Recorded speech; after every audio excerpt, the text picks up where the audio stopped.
Aujourd'hui, on les désigne par médias classiques ou médias traditionnels selon le cas. Depuis le début de cette pandémie qui n'a loupé aucun secteur, on s'interroge quelque peu sur le mode de fonctionnement, sinon sur ce qui se passe dans ces rédactions. Aujourd'hui, nous allons à la rencontre des promoteurs et rédacteurs en chef de plusieurs médias au Bénin.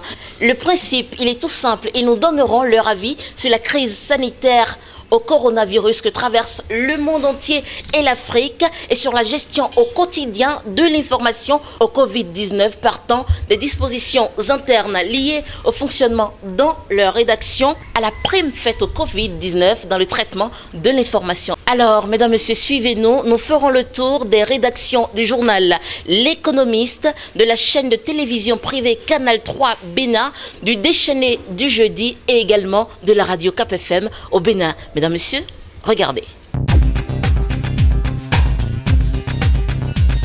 Alors, quel est votre avis sur la crise sanitaire que traverse le monde et également, selon vous, quel impact elle a sur le monde des médias en Afrique? Oui, le monde traverse une pandémie, une crise grave, crise sanitaire grave, caractérisée par la propagation de la maladie à virus Covid-19, qui fait vraiment beaucoup de dégâts.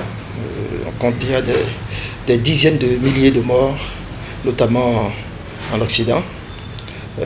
Ici en Afrique, nous sommes relativement épargnés, en ce sens qu'il n'y a pas beaucoup de dégâts ici, même si l'OMS maintient l'alerte et que certains nombre d'organismes internationaux pensent que ça n'a pas encore réellement commencé en Afrique. Et malgré cela, ça a quand même un impact, un très fort impact sur les médias. Parce que, figurez-vous que nous sommes au front.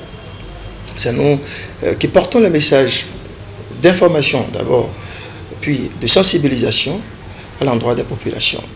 Les seules solutions dont dispose aujourd'hui l'humanité face à la propagation du Covid, c'est l'observation d'un certain nombre de principes, un certain nombre de mesures, les gestes barrières, le lavage de mains, la distanciation sociale, le port de masque dans les pays où le port obligatoire est décrété. Donc c'est nous qui sommes au front pour informer la population. Cela nous amène parfois aussi à aller au contact de personnes porteuses du coronavirus. Voilà. Alors, dans la rédaction de Canal 3 Bénin, dites-nous, est-ce qu'il y a des dispositions particulières qui ont été prises partant de la réduction de personnel, licenciement technique et également, est-ce que la prime de l'information aujourd'hui est faite au Covid-19? Oui, nous, à Canal 3, nous n'avons pas mis le personnel en congé ou en congé technique ou dans un licenciement technique comme on peut l'observer ailleurs. Au niveau de ma rédaction, tous mes journalistes sont toujours là, mobilisés, qui sont au front, qui travaillent. Nous avons aujourd'hui un rythme de travail très soutenu parce que, figurez-vous qu'au Bénin, la période du coronavirus est doublée d'une période électorale. Donc le défi est énorme pour nous. Donc on ne pourrait pas prendre le risque de mettre des journalistes en congé. Tout le monde est là. Sauf que nous nous efforçons, n'est-ce pas, à respecter les mesures préventives. Par exemple, pendant nos conférences de rédaction, on essaye de se disposer, de s'installer dans la salle de rédaction de façon à respecter la distanciation sociale.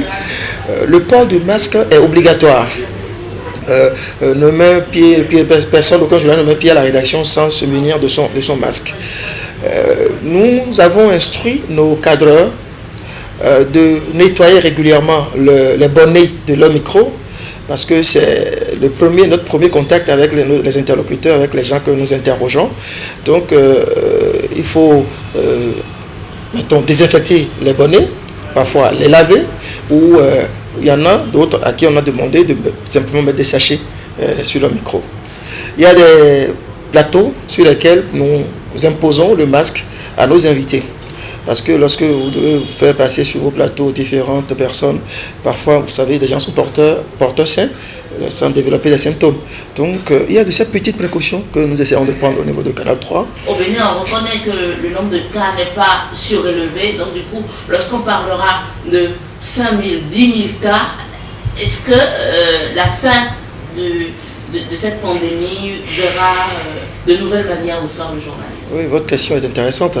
Vous savez, on observe un peu ce qui se passe ailleurs, où effectivement, compte tenu de l'ampleur des dégâts de Covid-19, de nouvelles pratiques ont été introduites dans la façon de faire notre travail.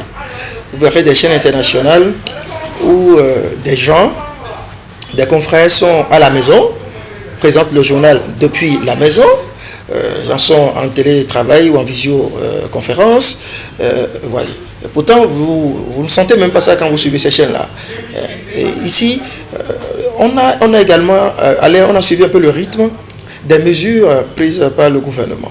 Nous sommes allés un peu crescendo. Au départ, on n'imposait pas le port de masque à ceux qui franchissent le portail de Canal ou ceux qui viennent en conférence de rédaction. Mais aujourd'hui, puisque c'est décrété, nous l'avons instauré. Et sur certaines de nos émissions, vous verrez certains journalistes venir en masque. Moi-même, je mets le masque pour faire des émissions. Tandis que d'autres estiment que non, il n'y a pas à périr dans la demeure et ne le font pas. Donc, c'est compte tenu sans doute de la relative accalmie ici, dans notre pays, que pour le moment, on n'a pas pris des mesures majeures de distanciation. Par exemple, à la télévision nationale, j'ai observé que désormais, les conférences de rédaction se font par WhatsApp. Vous voyez, nous, on n'est pas allé jusqu'à ce niveau-là. Peut-être que ça va changer, je ne le souhaite pas, mais si ça devrait changer, nous allons adopter d'autres comportements. Maintenant, sur la suite, sur l'après-Covid, il est évident que certaines choses ne se feront plus de la même manière. Désormais, sans doute, il nous sera plus facile d'envisager la présentation de certaines émissions depuis sa maison, depuis d'autres endroits. Désormais, la visioconférence, Zoom est rentrée dans les mœurs, on va devoir les utiliser, même pour obtenir certaines facilités dans les duplex, les faux directs, etc.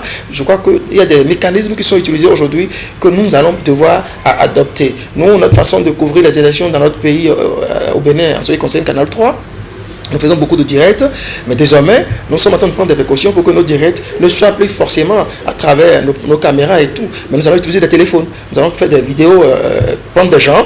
On veut prendre quelqu'un, je suppose, un interlocuteur qui est dans sa maison, il n'a pas besoin de se déplacer vers nous. Celui qui allume son téléphone en visioconférence et on le passera à l'antenne. Donc, il y a un certain nombre de changements qu'on va observer après cette pandémie. Ce n'est pas forcément pour déplaire, enfin, je veux tout simplement dire que c'est un mal pour un bien, puisque ça introduit de nouvelles pratiques qui ne sont pas forcément mauvaises dans le métier. Il faut dire que cette crise, cette pandémie est venue nous montrer notre niveau d'impréparation. Malgré les certitudes que des années d'insouciance et notre très grande foi en la toute-puissance de la science nous ont donné. Donc, à un moment donné, l'humanité a évolué comme s'il n'y avait plus de limite à rien du tout. Que ce soit sur le plan de la protection de l'environnement, que ce soit sur le plan de la gestion des ressources naturelles, malgré les appels des ONG et tous les différentes grandes conférences internationales qui se tiennent, on a vu qu'il n'y avait rien qui pouvait arrêter la boulimie que nous avions dans la consommation des ressources naturelles et dans le non-respect de notre environnement. Alors, cette pandémie est venue un peu comme un coup de semonce. Ça fait un peu bam dans toutes les têtes. Et on se rend compte que nous n'avions pas tous les droits. Alors la deuxième partie de la question, c'est l'impact sur les médias en Afrique. Alors je dirais que ce n'est pas très différent, à mon avis, de l'impact façon globale sur les médias. Vous avez les médias audiovisuels, vous avez la presse écrite, la presse papier, et vous avez la presse numérique. Alors je peux dire que la presse numérique en matière d'audience a été la grande gagnante de cette crise, parce que là, nous sommes dans un monde de plus en plus connecté, et dès lors qu'il n'est plus possible de sortir pour aller prendre son journal papier, Alors tout le monde s'est réfugié sur la toile. Donc, je peux dire qu'à l'heure où nous parlons là, les médias numériques sont vraiment montés en puissance. Alors les autres médias traditionnels, l'audiovisuel et tout, c'est quand même des problèmes parce que aujourd'hui, aller tourner un reportage, une équipe de reportage et tout, c'est quand même s'exposer à beaucoup de risques. C'est pas une raison, les gens le font. Mais on a quand même vu au niveau des programmes de télévision et tout, il y a quand même un peu, disons, un service minimum qui se fait aujourd'hui. Alors, donc en Afrique, c'est pratiquement la même chose. Hein. La presse écrite, si les gens ne peuvent pas sortir de chez eux, malgré que nous, au Bénin ici, ne sommes pas dans un régime de confinement, c'est pas différent parce que tout se passe dans la tête. Il y a des habitudes que nous avons laissées et malgré que ce ne soit pas encore une injonction. Donc, la presse papier a été ou est encore la première grande victime, à mon avis. Alors, il faut dire déjà qu'au niveau du DDJ, nous, on travaille déjà beaucoup de façon numérique. C'est-à-dire les contacts sont numériques parce que la plupart des acteurs, des dessinateurs, ceux qui écrivent et tout, sont dans des positions géographiques qui ne leur permettent pas toujours de se voir physiquement et tout. Donc, nous on était déjà un peu habitués à ce genre de travail, malgré que nous avons une réunion hebdomadaire pour se voir physiquement et pour parler du journal, enfin, ceux qui peuvent. Donc, le problème s'est posé au niveau de l'organisation de ces réunions hebdomadaires, discuter du contenu du journal, faire le point, voilà, s'échanger. Alors, nous sommes d'abord dans la société. Donc, tout ce qui impacte la société nous impacte individuellement et donc impacte la vie du journal. Donc, nous avons maintenu nos conférences. Nous avons maintenu nos conférences, mais en prenant des dispositions. Des dispositions qui ont été conseillées par les autorités, le cache-nez, avoir un gel, un flacon de gel sur soi et la distanciation sociale. Ouais, donc, et puis, ceux parmi nous qui ont des antécédents qui pourraient les rendre plus fragiles en cas d'attaque par le virus, on leur a dit que ce n'est pas la peine de venir. Donc du coup, ça crée un peu plus d'espace pour gérer la distanciation sociale lors de ces conférences. Mais il faut dire que l'ambiance ne change pas. Est-ce que dans vos parutions, la prime est faite au Covid-19? Ah, ça c'est clair. D'ailleurs, la plupart de nos lecteurs doivent l'avoir remarqué. C'est impossible d'échapper à ce sujet. Déjà, que le sujet est omniprésent. Un peu comme le virus, parfois on en devient pratiquement parano. On le voit presque partout, on le voit même dans des sourires. Donc c'est pareil. Donc, le virus a infecté le menu du contenu du journal. Donc nous le traitons.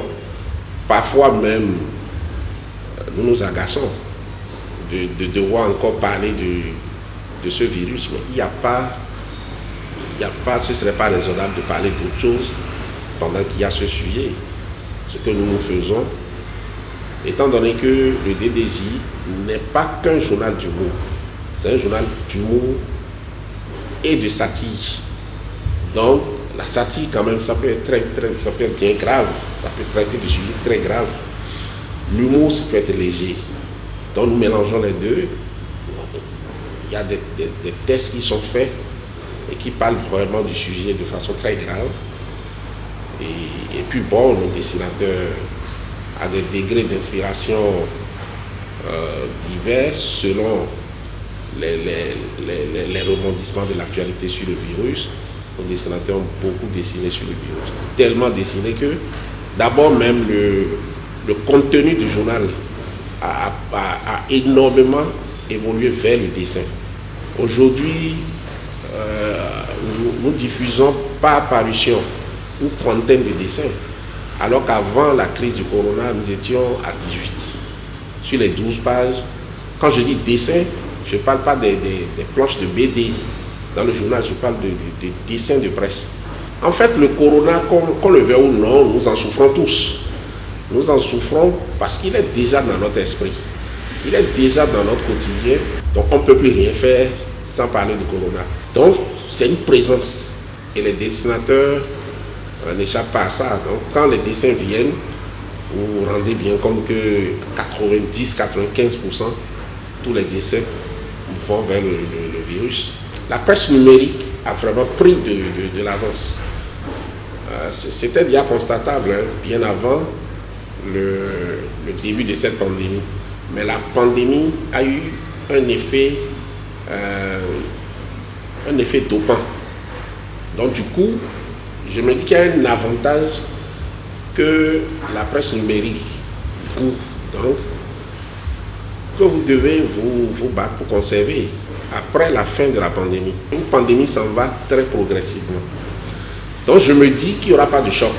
C'est-à-dire qu'il y aura une adaptation progressive à l'évolution de la pandémie qui fera en sorte qu'au niveau même des médias, les changements d'habitude, les adaptations se feront sans provoquer vraiment des chocs.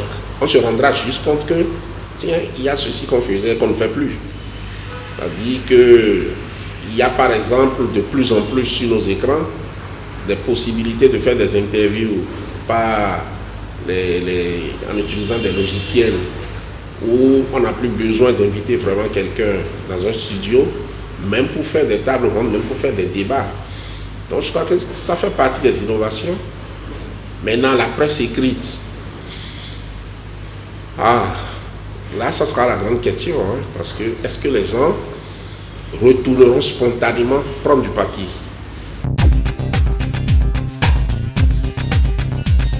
Est-ce que le Covid-19 a entamé la manière de travailler dans les rédactions classiques?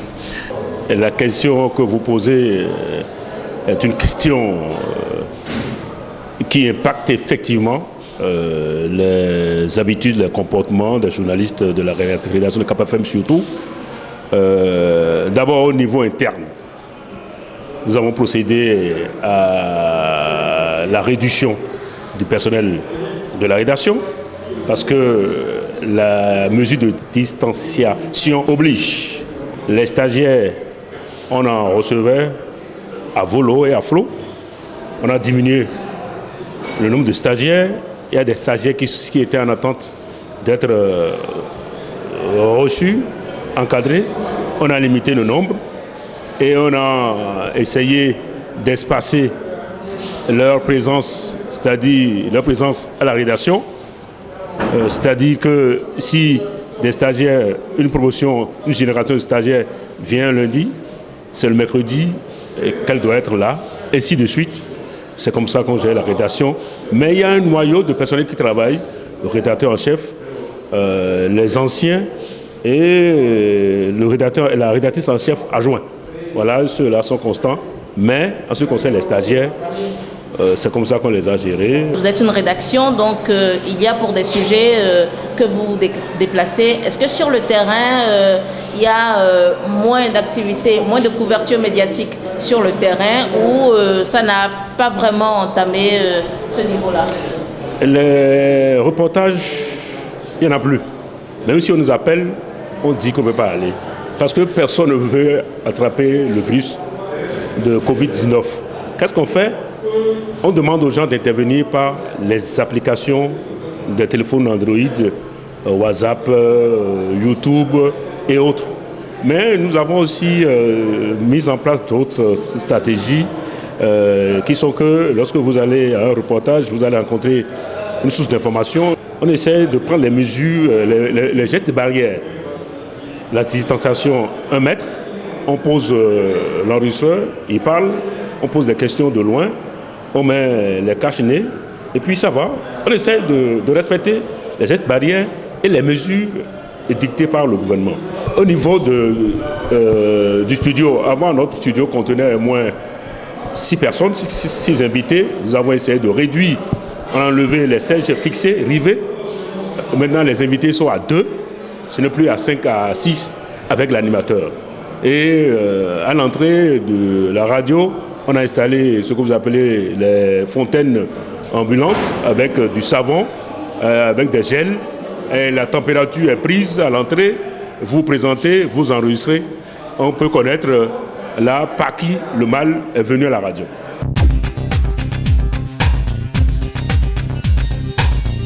Je constate que cette pandémie, commencée il y a quelques mois en Chine, a été banalisée par la majorité des pays, même les pays européens.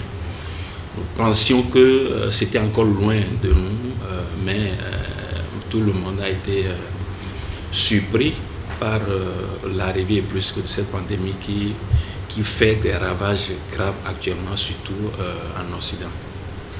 L'autre point de votre question, en termes des conséquences du fonctionnement des médias, je crois que cela est évident.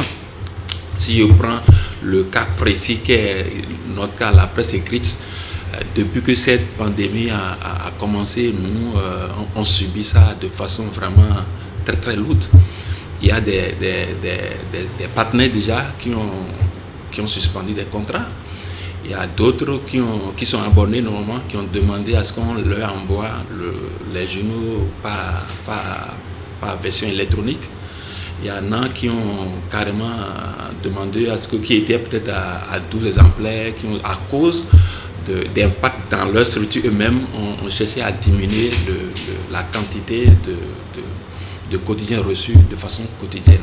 C'est pour vous dire qu'en termes d'impact, il est très évident. Et déjà, avec ça, le déplacement des journalistes, les investigations ne peuvent pas être la même chose, puisqu'il y a des structures aujourd'hui qui ont carrément fermé. Nous avions des clients aujourd'hui qui ont carrément, surtout ceux qui sont dans le secteur du tourisme, de voyage, les gens, eux, ils ont carrément, il y en a qui ont libéré leurs employés et qui, dans ces mesures-là, ça là aussi, ce qu'ils ont fait, ça a des répercussions sur nous en tant que médias. C'est pour vous dire que c'est une pandémie grave et nous devons la gérer avec vraiment espoir et promptitude. Alors, au sein même de la rédaction, quelles sont les mesures que vous avez eu à prendre? Dès que la pandémie a commencé, nous, on a pris des dispositions pour respecter les mesures barrières. Comme vous le savez, à l'entrée, vous avez déjà vu ça, un dispositif de lavage des mains, du gel pour nettoyer les mains, tout ça. Mais en dehors de ça, nous n'avons pas licencié nos agents, puisque malgré les conséquences que cela a pu avoir sur nos activités, on n'a pas licencié ni diminué même les primes. Mais on a essayé de gérer ça de façon vraiment... Puisque moi, en toute crise, moi je pense que toujours toute crise est une occasion de relance, de rebond pour toute personne morale ou physique. Moi, je ne prends pas les crises comme un événement néfaste où tout est vu au rouge, où la situation est débattue. Non. Moi, j'essaie d'analyser cette situation avec doigté, en espérant que ce serait une opportunité quand même de rebondir, une opportunité de se relancer dans d'autres domaines donnés. C'est ça qui fait que nous avions gardé nos personnels. On n'a pas fait de licenciement. Le personnel est en place et on n'a pas diminué aussi les salaires aussi. Mais pendant cette période, nous avions choisi d'aller dans un domaine qui est un magazine sur lequel nous travaillons depuis longtemps. Donc, parce que tous les gens ne sortent plus, on a pris cette période-là quand même pour travailler, pour avancer sur ce magazine qui va sortir bientôt. Est-ce que vous pensez qu'avec cette crise-là, le média froid que constitue la presse écrite va complètement disparaître? Quel sera ce sort? La presse ne va pas disparaître. Mais je sais et je vois que cela a une conséquence vraiment très lourde sur le fonctionnement des médias, il faut l'avouer. Parce que la quantité de clients, de partenaires diminue, les contrats diminuent et vous voyez les conséquences que cela peut avoir sur les activités, le support des charges, le paiement des salaires, l'électricité, tout ça là qu'il faut supporter. Ailleurs, je crois que des gouvernements ont vu juste en prenant déjà des mesures pour assister les PMU, les toutes petites entreprises ou les moyennes et petites industries. Mais ici, on attend, parce que, comme je l'avais dit tout à l'heure, moi j'espère que notre gouvernement fera quelque chose pour soutenir les médias en général, par la presse écrite, les médias en général et même les autres entreprises, les start-up qui sont quand même en temps de sérieuses difficultés actuellement. Parce que les conséquences sont là aujourd'hui, que cette pandémie a créé un dysfonctionnement de tout ce qu'il y a comme entreprise, quel que soit le secteur. Je compte sur la dirigeance, l'intelligence de chacun des acteurs, des promoteurs quand même pour réfléchir et s'adapter à la situation. Pour moi, parfois les crises sont normales dans la vie. Les crises sont normales. Ce qu'il y a à faire, c'est de chercher des voies, des moyens pour s'adapter, prendre même ces crises comme des opportunités pour trouver des voies de moyens pour mieux vraiment s'adapter à la réalité.